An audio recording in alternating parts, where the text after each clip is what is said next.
Om Tvameva Mata Cha Pita Tvameva Bandhuscha Saka Tvameva Vidya Dravinam Tvameva Sarvam Mama Deva Deva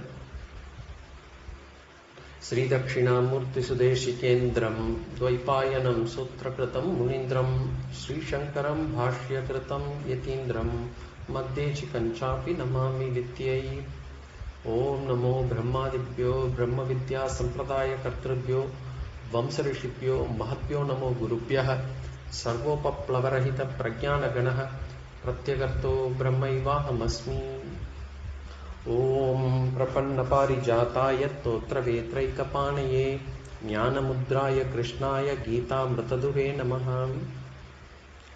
Pranams everyone. We are in the second chapter. We are in Sloka 12.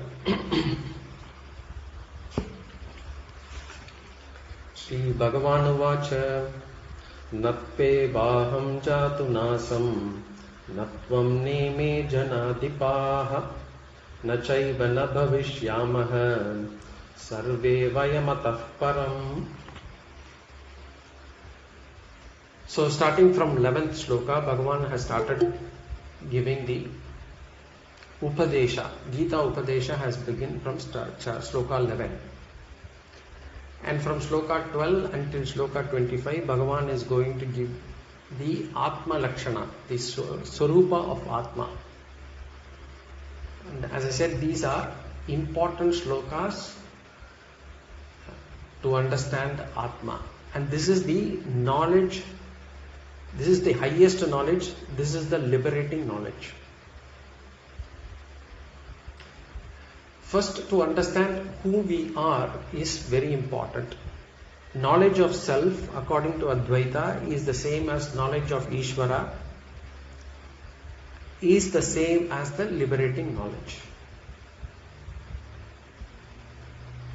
And Bhagavan started with this particular sloka in which Bhagavan says, he uses a double negative statement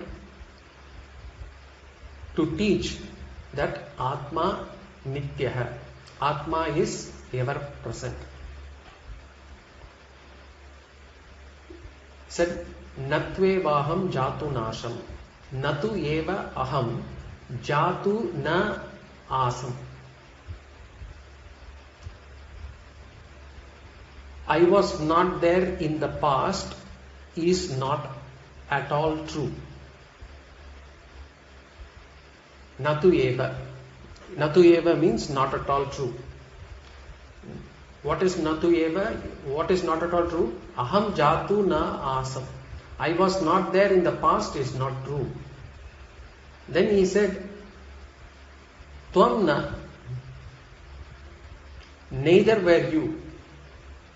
So you were not there is also not true.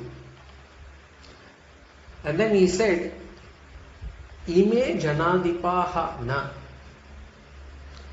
The kings were not there is also not true.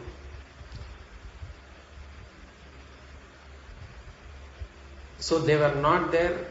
I was not there in the past. You were not there in the past. The kings were not there in the past is not at all true. And then he finally said, Na bhavishyamaha chanayeva. That we will not exist in the future is also not true.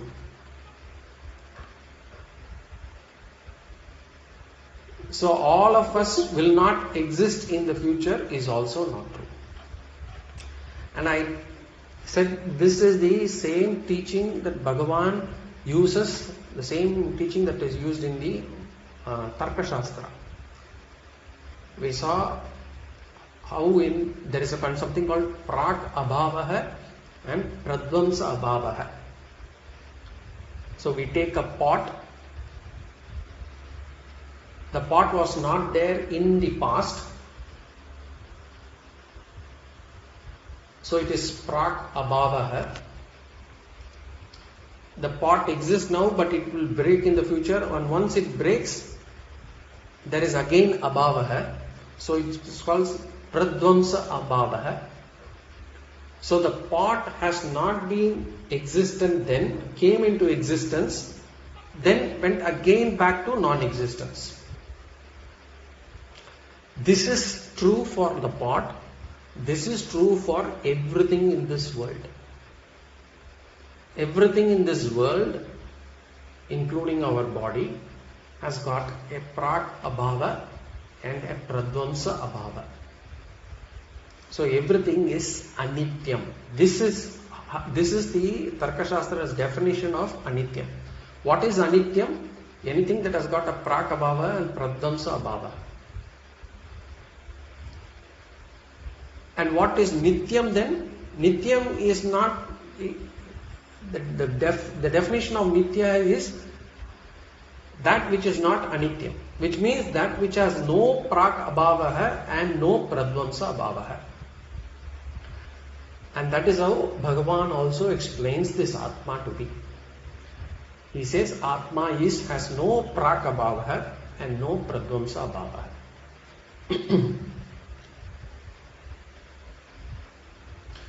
So here from Bhagavan, from Atma's standpoint, Bhagavan says Atma Nitya.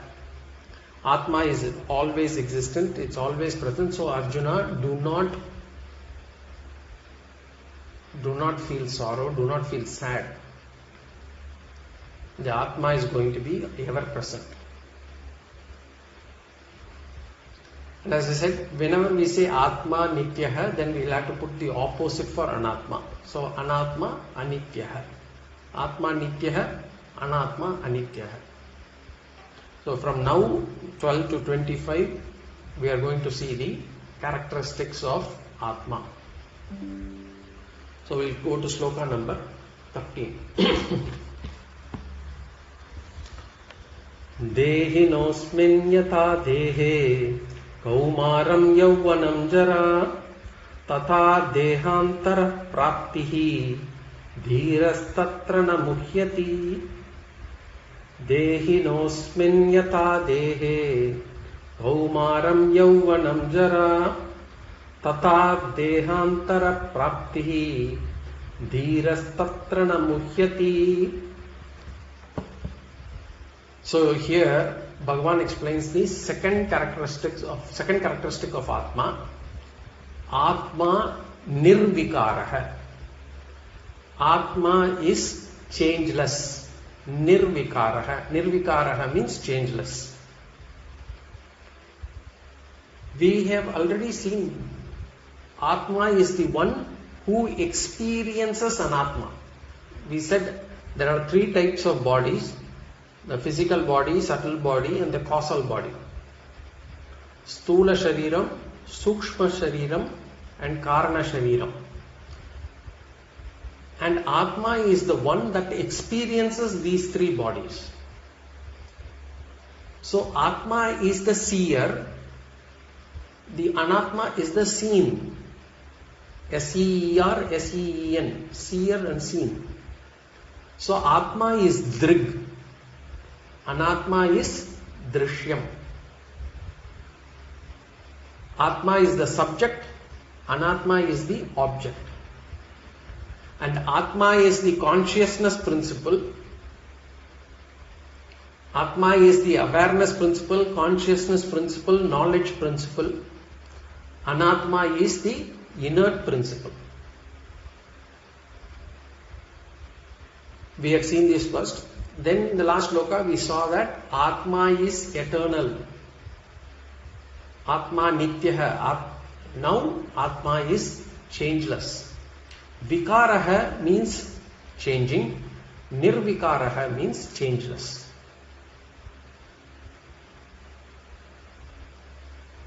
So if Atma is Nirvikaraha, what will be the opposite? Opposite is Savikaraha. So Anatma is Savikaraha. Anatma is changing. Even if we are not able to get the Sanskrit terms, it's fine. Changing, changeless, changing. We can remember that way. Eternal, temporary.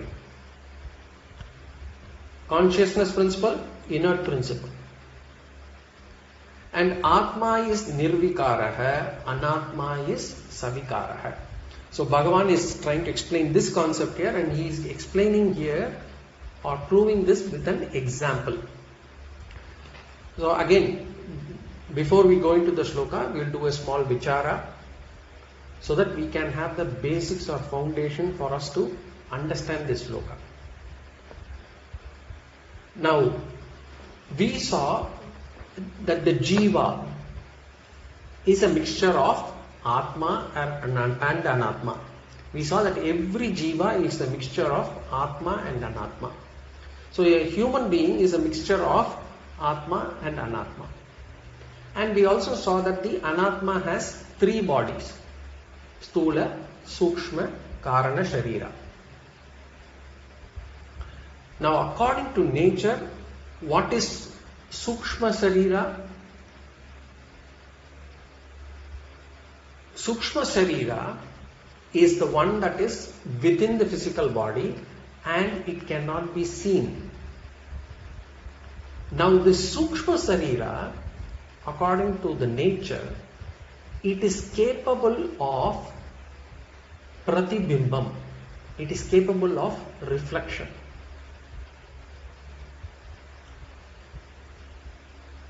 Reflection. For example, sound is considered sukshma. Sound is sukshma. It is subtle. You cannot bundle sound in a box. It is not like a gross matter that I can bundle this sound in a box and then give the box to you. When you open, the sound comes. But sound is, being subtle, is capable of reflection. So is light. Light is also capable of reflection. And what we notice, the light hits at various objects. For example, the light hits at, you can say, a rock, then there is water, then there is mirror. Suppose the light, the same source of light hits these three objects: rock, water and mirror. What we notice is that there is some amount of reflection in the rock. It's got a little bit clearer or a more pronounced reflection in the water, and the best reflection comes out of the mirror. The mirror's reflection is as good as the source itself. So each object has got some amount of capability with regards to how it can reflect light. Now, coming to this Atma, when we say Atma is Nitya, Atma Nitya, it is also represented by another word called Sat. Sat means existence. Anyway, that we'll park it, we'll come to it later. We saw Atma is Drik Swarupa. Drik Swarupa means one who is the subject, one which experiences. Atma experiences this body. That one which is knowledge principle alone can be aware of things. That knowledge principle alone can experience things. The book, the table, the laptop, they cannot experience things because they don't have knowledge or consciousness. We can do it. Human beings, we can do it because Atma is Jnana Swarupa. Atma is not doing the job of knowing things. We have to understand there is a difference. Atma is not doing the job of knowing things. Atma is knowledge Swarupa. This Atma, which is the Jnana Swarupa, is subtler than the subtle body. It is subtler than the subtle body. But this is, Atma is capable of reflecting. It can reflect. Just like the light can reflect, the sound can reflect. And this Atma, it reflects in our body. So it reflects in our body. The physical body, which is gross in nature. The physical body is gross in nature. We can see this, we can feel this. So we can compare this physical body to that of a rock. We saw 3 examples. The rock. The mind also, the physical body already we saw it is inert. It does not have consciousness on its own. That's why when we say when the life principle leaves the body becomes jadam, the body becomes inert. We don't call that person he or she, we call it as it, the body, and the udal, we say. The same way the mind is also inert. But the mind is like a mirror. It is capable, in the analogy there, the physical body can be compared to the rock, the mind can be compared to the mirror. And because both have varying degrees of reflecting capability, they are able to reflect Atma. They are able to reflect Atma.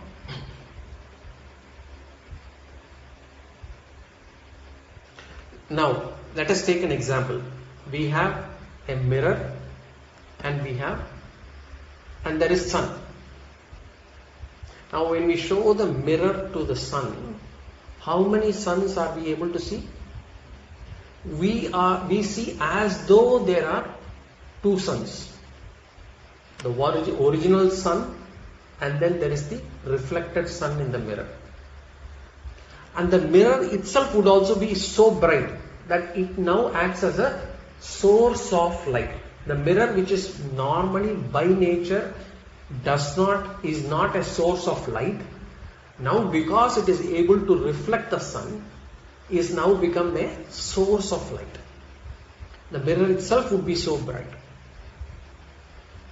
So in the same manner, our Sukshma Sharira, it reflects the Atma's Jnana Swarupa.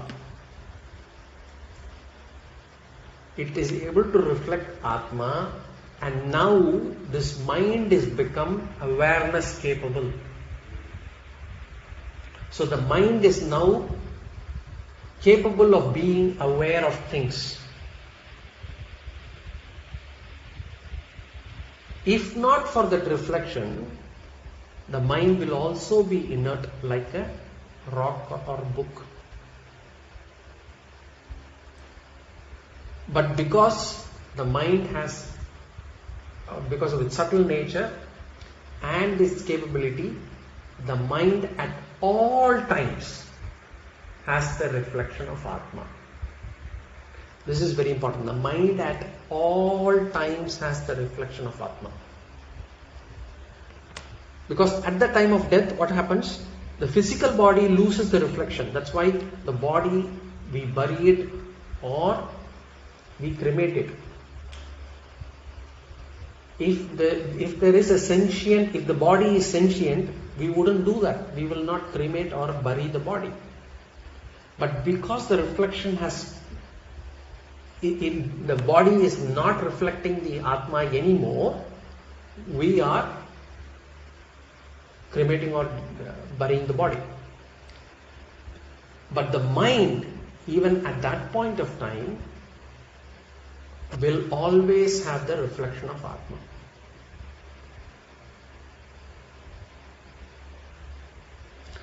So we saw Jiva earlier. A Jiva is made of Atma plus Anatma. We saw that. Atma plus Anatma. And Anatma we divided into Stula, Sukshma, Karana, Sharira. So which means the Jiva is made of a mixture of, or a complex mixture of Atma, Karana Sharira, Sukshma Sharira and Stula Sharira. Now, for all practical purposes, now we will kind of summarize this to bring it into a small statement. Jiva is equal to Atma plus mind plus body. Mind includes the Sukshma Sharira. So we'll just, wherever we are now calling mind, it means all the entire Sukshma Sharira. So Jiva is body plus mind plus Atma. Now, we had seen this Jiva to be Atma plus body plus mind. Now we have to add one more element, component to it, which is the reflected consciousness. The reflected consciousness on the Sukshma Sharira also needs to be added. So Jiva is equal to Atma plus body plus mind plus the reflected consciousness. This is what we have to understand. In Sanskritam, we say Abhasa. Abhasa means like that. Abhati means similar. Abhasa means like that. In Tamil, the meaning is bad. Here it means, Abhasa means bad. Here it means similar. So the Chit, which is the consciousness, when it gets reflected on the mind, it is called as Chidhabhaasa. Chidhabhaasa. Or in other words, the thing that is Chit-like in our mind is called as Chidhabhaasa. So now, Jiva is equal to Atma plus mind plus Chidhabhaasa plus body. Atma is equal to, or Jiva is equal to Atma plus mind plus Chidhabhaasa plus the physical body. Now what happens during death? Or what is death? Death is a state when the Karana Sharira and the Sukshma Sharira, the Sukshma Sharira, remember, is capable of being aware because it is able to get the awareness, knowledge from Atma. It has got the reflected consciousness. I just said some time back, the mind at all times has the reflection of Atma. So the Sukshma Sharira plus the Karana Sharira, these two come out of this physical body and it picks up another Sthula Sharira, another body. And this another body depends on the Papa and the Punya. And the another body could be in this world or in another world. That also depends on the Papa and the Punya. So what is death? Death is a state where the Karana Sharira and the Sukshma Sharira, along with the reflected consciousness, gets out of this physical body and picks up another physical body. That is considered to be death. So during death, the Sukshma Sharira is not destroyed. The mind is not destroyed. So we as Jivas now in this human body, we have had millions of bodies before. This is not our first Janma. This may not be the last Janma. We have picked up so many bodies, but the mind has always been the same. The mind has been always the same. It has been traversing through, or it has been taking different bodies and has taken this body also. During death, the Sukshma Sharira is not destroyed. The mind is not destroyed. Now, Arjuna thinks he is killing Bhishma and Arjuna. Bhishma and Drona. Now, what Bhagavan wants to say here is, Bhagavan already said the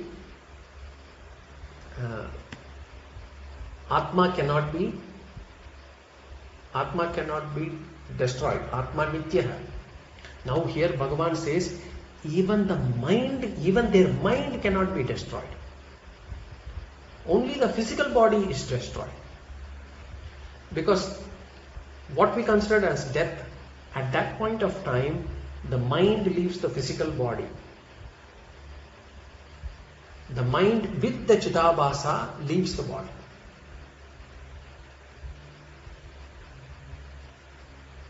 What about Atma? The original Atma, not the reflected Chidhabhaasa. The original Atma is everywhere. We'll come to that. Atma Sarvagataha. That is one of the features of Atma. We'll come to that later. So whenever we say, in Tamil we say, Uyir Pirindadu. Uyir means the mind plus Chidhabhaasa. Pirindadu, it detaches. The mind and the reflected consciousness detaches itself from the physical body. It leaves the physical body. Now if we come back to the sun and the mirror example, we cannot extend that to for death. We cannot use the same example for death. We cannot say, see how the sun, this sun reads from this mirror and goes to another mirror. We cannot show that.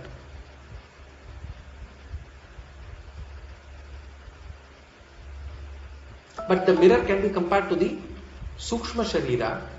We say, look, as I move the mirror, the reflected consciousness also moves along with it. So when the mirror moves, the light also moves. So the mirror is more sort of compared to the Sukshma Sharira.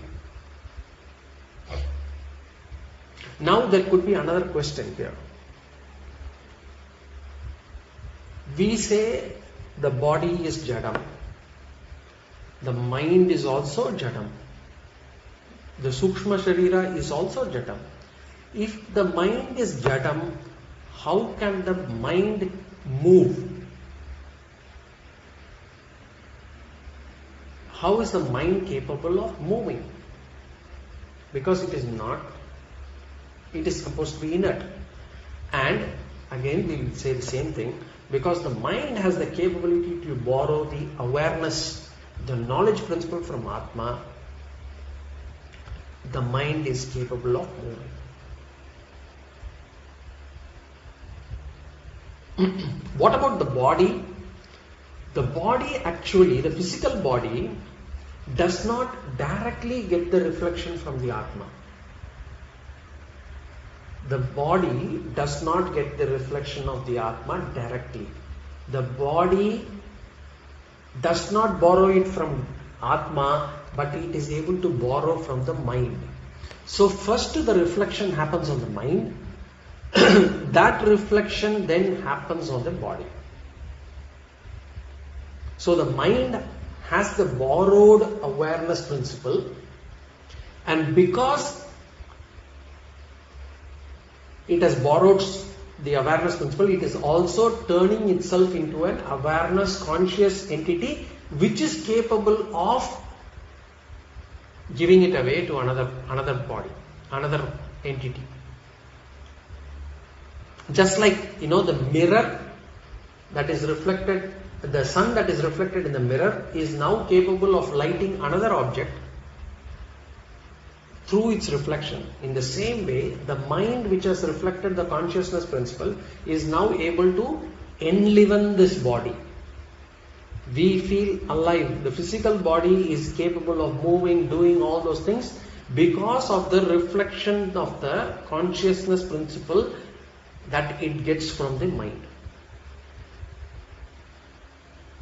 So now the body is also a conscious entity. It's an awareness entity. That's because of the reflection that it is able to get from the mind, not from the original Atma. So when the mind leaves the body, the Chidhabhaasa, the consciousness, reflected consciousness also leaves. The body is not able to get the reflected consciousness from the mind anymore, and therefore the body becomes Jadam again. The body becomes inert again. And this state is called as death. Now when all these things happen, body getting reflected consciousness from the mind getting the reflected consciousness from the Atma, all these things are happening, leaving. When all these things happen, the Atma remains changeless. It remains as it is. And that is what Bhagavan is saying here as Atma Nirvikara. That which is Nirvikara is Nitya. See, already Bhagavan has said Atma Nitya. Here he seems to be giving a reason why Atma is Nitya. The reason is Atma is changeless. If something is changeless, it cannot deteriorate. It has to be always present. So that which is changeless is always eternal. So Bhagavan first said Atma Nitya, and as if to support his view, he says Atma Nirvikara. Now we'll go into the Sloka.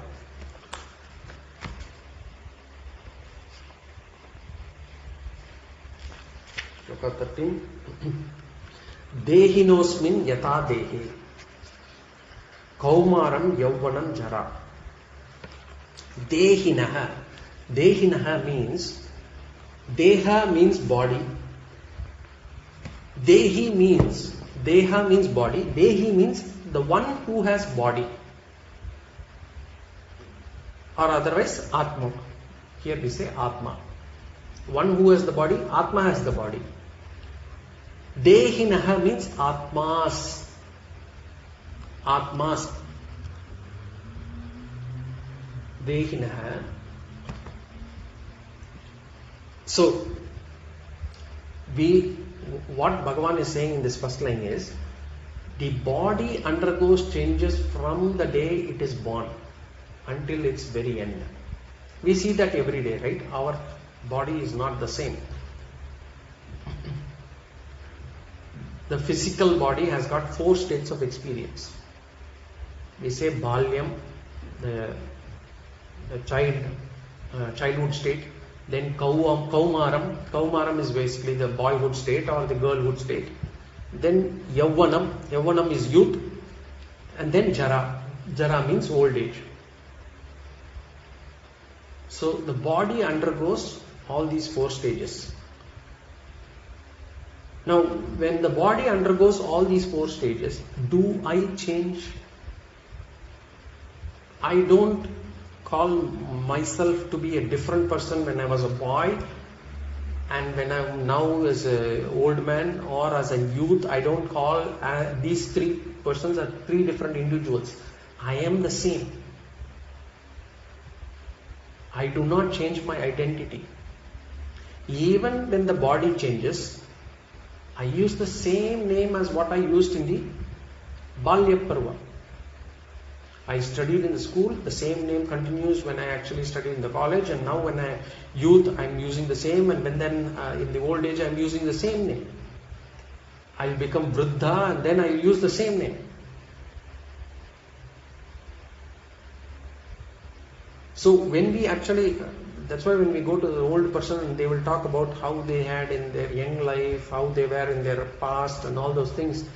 Even though their body changes, what is the constant factor? The constant factor is I. I is continuous. Even while the body changes continuously, I am there. I is constant. In fact, according to science, the biology, the body, after a specific number of years, every cell in our body has been completely replaced. So by the time we are few in our age right now, we should have had completely new different set of cells throughout the entire body. We would have had at least 3 or 4, 5 different sets of cells. Every cell being replaced. So body is completely changed from what it was when we were young. We have got fresh body. but the I remains constant. So which means the Anatma body goes through Vikara, but the Atma I is Nirvikara. So even though the body is completely changed, we identify ourselves as the same person who was there before. The hair has turned grey, or it has, even if the hair has, even if we turn bald, the teeth are gone, every organ is replaced, even if the kidney is replaced, even the heart has gone through a bypass surgery, whatever, the physical body has changed, but we still remain the same. Now, we do not have any issue in understanding this. Although the physical body has changed, I remain constant. This we have a clear understanding. Now, physical body, we are able to understand this. Now, Bhagavan extends this to example to the Sukshma Sharira. And he says, the Sukshma Sharira also changes by taking another physical body. The mind will have some bit of changes depending on the physical body it has taken. Depending on the physical body it has taken, the mind will undergo small changes. When in our next life, if we take if we get into a body of a cow, for example, will our mind remain the same? Will we still ask for samosa and paneer for food? We will be asking, our craving will be for grasses. So the likes and dislikes will undergo some bit of change. But the Atma remains the same. Atma is Nirvikaraha. So Dehinosmin Yata Dehe Kaumaram Yavvanam Jara. Yata. Dehinosmin Yata. Yata means just as Dehinaha, the Atma, Dehino, Asmin Yata Dehe. So, Yata we have seen, Dehino we have seen, Dehinaha we have seen, Asmin Dehe. Asmin Dehe means which is in this body. Just as the Atma which is in this body, Asmin Dehe means which is in this body. Kaumaram means boyhood, goes through boyhood. Yavvanam means youth. Jara means old age. So the Dehi does not undergo the changes, it sees through the changes. Tata dehantar prapti dhiras tatra namuhyati. Tata means, Yata means just as, Tata means so also. So also, it goes through Dehantara Praptihi. Dehantara Praptihi means Antara Praptihi. Praptihi means attain. Deha Anta means attainment of another body after this body. So like changing the old cloth, we change the useless body and replace it with another body. So we should not be very fearful of death.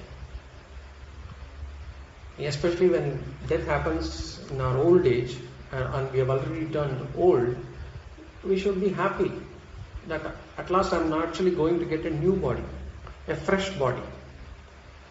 Now this body has got all those wrinkles, I am not able to see clearly, hear clearly, I am not able to, my teeth are fallen, my eyesights have become weak.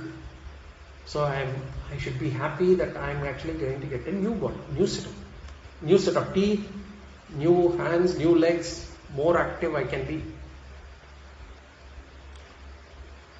We should not feel that we have lost anything. It's like demolishing the old building and building a new one.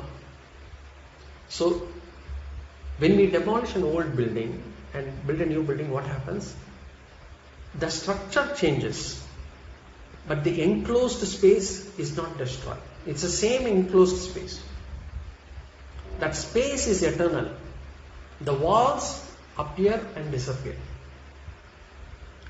Similarly, the consciousness is space, the Chaitanyam is space. The body wall appears, the body wall is demolished. The Chaitanyam is constant.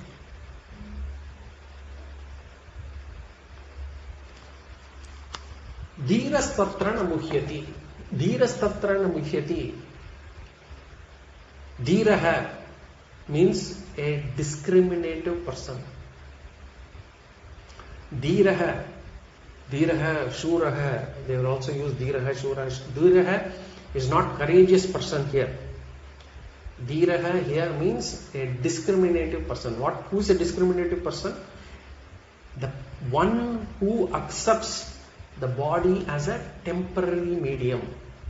He is objective.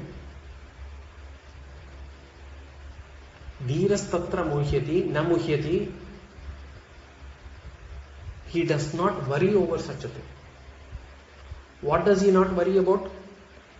The first line is given an example to help us understand. Dhirastatra na muhyati. The wise person does not worry over such a thing. What does he not worry about? He knows that the body changes and therefore this Sukshma Sharira, he knows that also undergoes, takes another body, and therefore he does not worry. And how Bhagavan tries to explain to us is, the Sukshma Sharira, the death concept is very difficult to understand, so he is giving an example of the physical body, that which is pratyaksham for us, that which we are able to experience in our lives. We all see the body changes, not just others, but also our own body, we are able to see the change. So here Bhagavan is using that example to say the Sukshma Sharira also changes by taking another body. One of the things that we have to understand is, what is important here is, a lot of people think I die along with this body. Bhagavan says no. He is explaining is, just as the body goes through the changes, the physical body going through the changes of Kaumaram, Yavvanam, Jara, your Sukshma Sharira also goes through Tata Dehantara Praptihi. It takes up another physical body. It does not die. Sukshma Sharira does not die. Then what to talk about Atma? So do not worry about death. Atma does not change. Sukshma Sharira takes another physical body. It's only the physical body which is supposedly dying. But the physical body has always been inert in any case. It has been given the conscious, it has been made a sentient being only through the reflection that comes out of Sukshma Sharira. So this is how Bhagavan is explaining to Arjuna. Arjuna's sorrow is Bhishma and Drona's death. And Bhagavan says Bhishma Shariram will go, but the Atma will never go. The Chidhabhaasa will never go.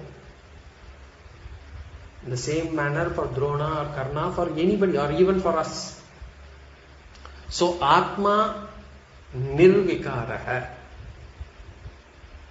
Atma Nitya hai, Atma Nirvikaraha. Atma is changeless. Sukshma Sharira is changing, supposedly because it is picking up another physical body. But Atma is changeless. Now, next sloka. Bhagavan is slightly deviating from the Atma Vichara here. We'll see sloka number 14.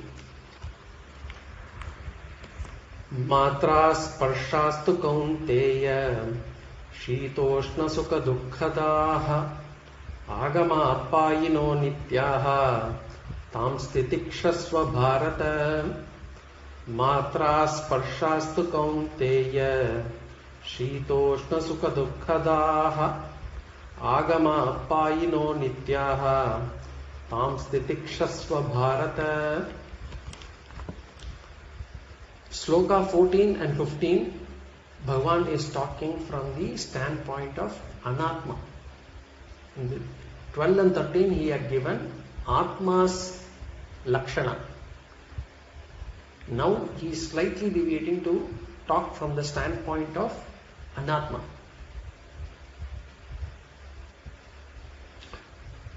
So we have to understand, how did Bhagavan start this vichara? He knew that Arjuna's sorrow is on Bhishma's and Drona's death, and that has to be removed. The sorrow has to be removed. So Bhagavan uses a vikalpa. Are you is basically saying, are you becoming sad because of this or because of that? And he is saying, if it's because of this, no, you need not feel sad about that. Or you feeling sad about this, no, then also you need not feel sad. So he is using that kind of an approach towards Arjuna's sorrow. So he said first, are you sad on account of Bhishma and Drona's Atma's death? Then don't worry, Atma is Nityaha.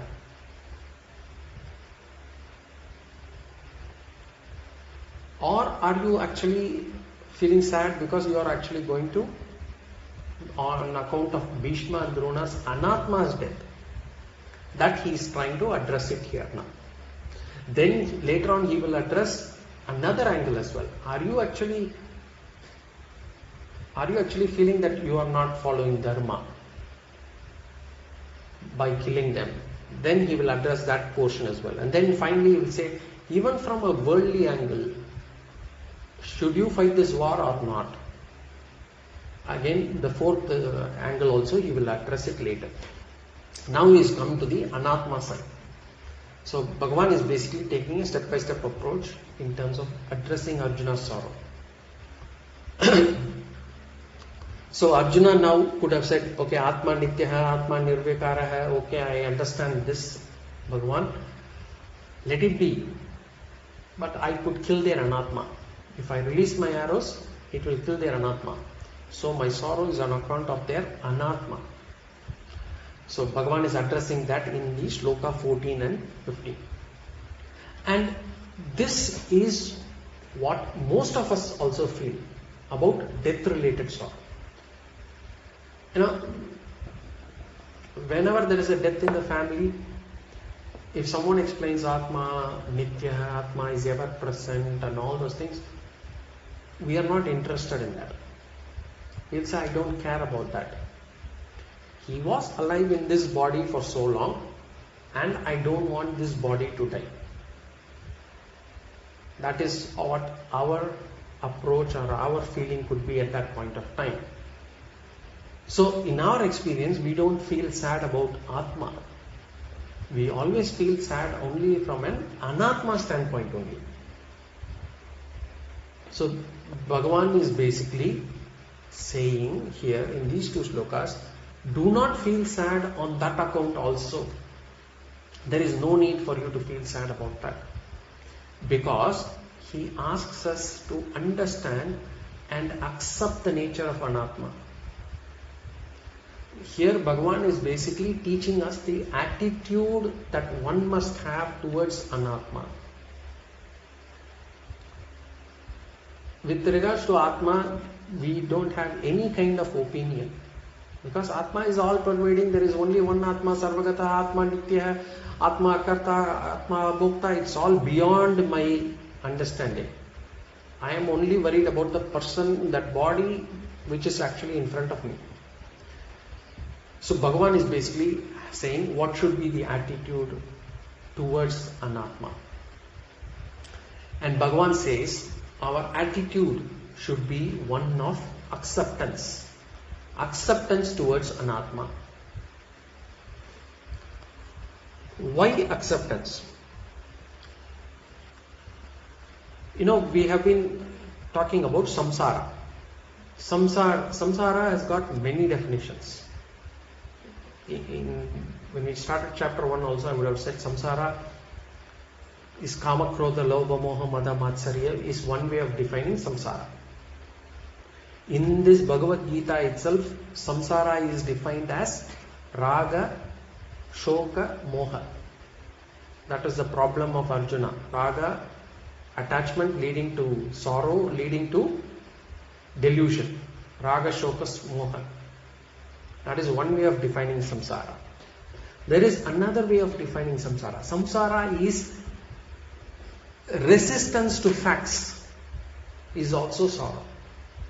Whenever the mind is unwilling to accept facts, that is will also lead to sorrow, and that is samsara. And that resistance is called samsara. Not resistance to change. I'm not bringing the usual. The resistance to change shouldn't be there. I'm not bringing that concept. The resistance to accepting facts is samsara. And the fact is, the world keeps changing. Everything in the world keeps changing. Everything. A person would be nicely talking to us one day, and then suddenly that person will show a face, will refuse to engage us. That person will be showing some indifference. Change. Everything is change. The change is there in our body. In our physical body, change happens every second. In our mind, the change happens. What we liked 5 years back, we don't like it now. The same thing, what we have like this moment, we do not like it the next moment. Then later, after a few moments later, we start liking it again. The mind undergoes change. The relations undergo change. Change keeps happening. What happens is, the change is what is bringing us sorrow. My body changes. It's become weaker than what it used to be. It gives me sorrow. That is giving me sorrow. Or we say, this person has actually started listening to his wife, and therefore that gives me sorrow. The mother-in-law could say, or the daughter-in-law could say, he keeps listening to his mother only, and therefore he changed after listening to his mother. That could be a sorrow. Or we say, before this episode, this person was nice, but after that influence of this lady, they talked, and then this person has changed. That change could bring us sorrow. The relationship sorrow is the most affecting us. Is the one that affects us most.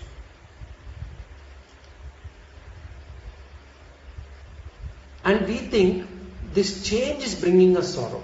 This person changing his behavior is the cause for my sorrow.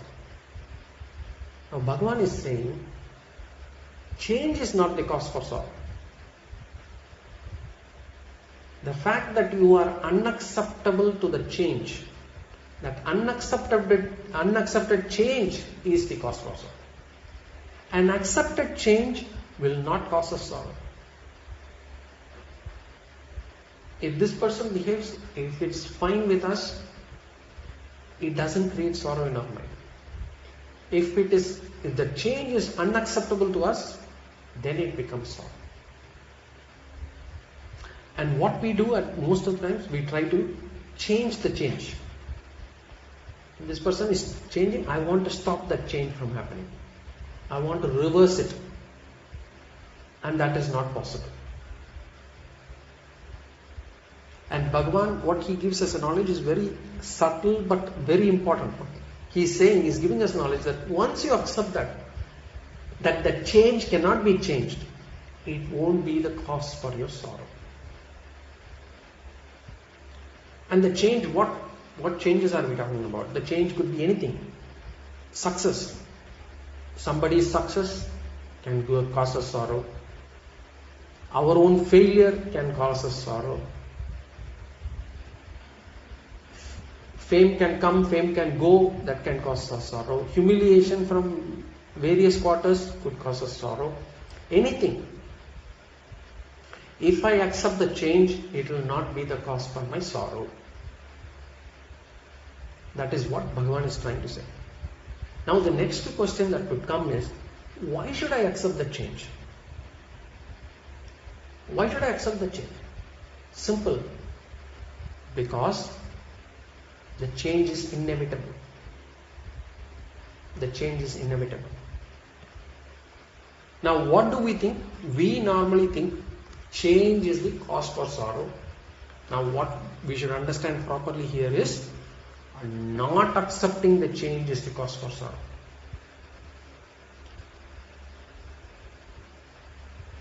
And here too, we always try to blame people around us, situation around us to be the cause for our sorrow. We say, it is this situation that is giving me a problem. This particular person that is giving me trouble. This is the cause for my sorrow. No.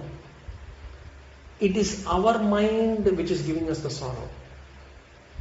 The situation as read by my mind is the cause for my sorrow. The situation per se, if it is going to give sorrow, should be giving sorrow to everyone in that situation.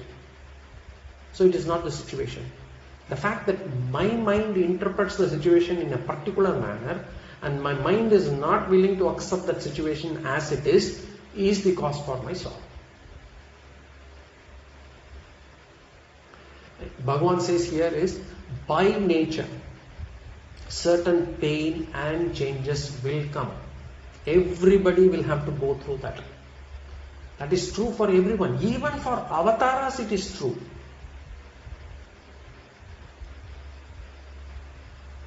More on this in the next class, because I've just noticed that the time is already 5. Otherwise it will get cut off. So more on this change we'll see in the next class.